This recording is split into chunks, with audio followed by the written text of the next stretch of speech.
Караимы – малочисленный коренной народ Украины. Его этногенез и политическая история связаны только с Крымом. Здесь, наравне с крымскими татарами и крымчаками, этот народ родился, развивался и формировался как самостоятельный. И хотя их иногда условно называют потомками хазар, своей государственности караимы никогда не имели. Сами себя они всегда относили к гражданам Крымского ханства и бесспорно внесли весомый вклад в его политику, экономику и культуру.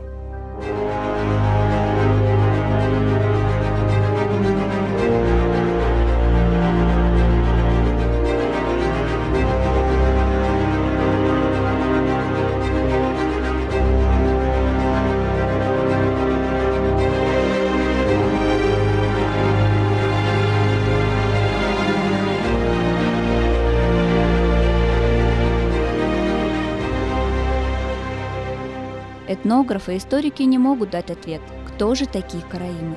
Этническое прошлое этого народа до сих пор остается загадкой. Однако их традиции, верования и материальная культура дает все основания полагать. Прежде всего, караимы – это тюрки. К этому мнению пришли авторитетные ученые, такие как профессор Сирай Шапшал, Александр и Юрий Полкановы, а также ряд других историков и ориенталистов.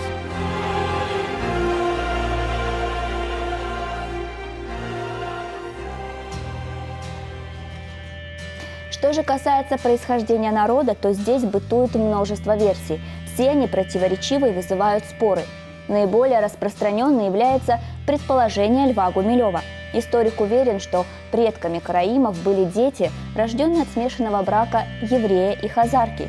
Другими словами, семиты и метисы, неполноценные для еврейского общества. Согласно другой, менее популярной версии, которую сложно встретить в общедоступных источниках, караимы были изгнаны из Испании, часть их добралась до Крыма. Но дальше всех в своих убеждениях и действиях пошел собиратель древних рукописей, караимский писатель и священнослужитель Газан Авраам Феркович.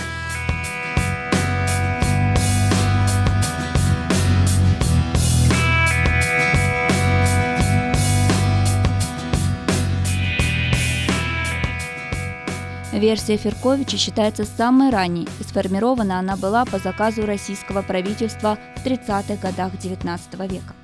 Согласно утверждениям караимского писателя, в VI веке до нашей эры вместе с войсками персидского царя Камбиза, воевавшего со скифами на территории Крыма, появились израильтяне, основавшие здесь ряд городов и крепостей, в том числе крепость Чуфут-Кале. Эта группа еврейского народа исповедовала иудаизм до талмудического толкования. Оказавшись в окружении тюрков, они восприняли их обычаи и язык. Затем в Крыму появились хазары, которые якобы от этих израильтян приняли веру, смешались с ними и таким образом образовали караимский этнос.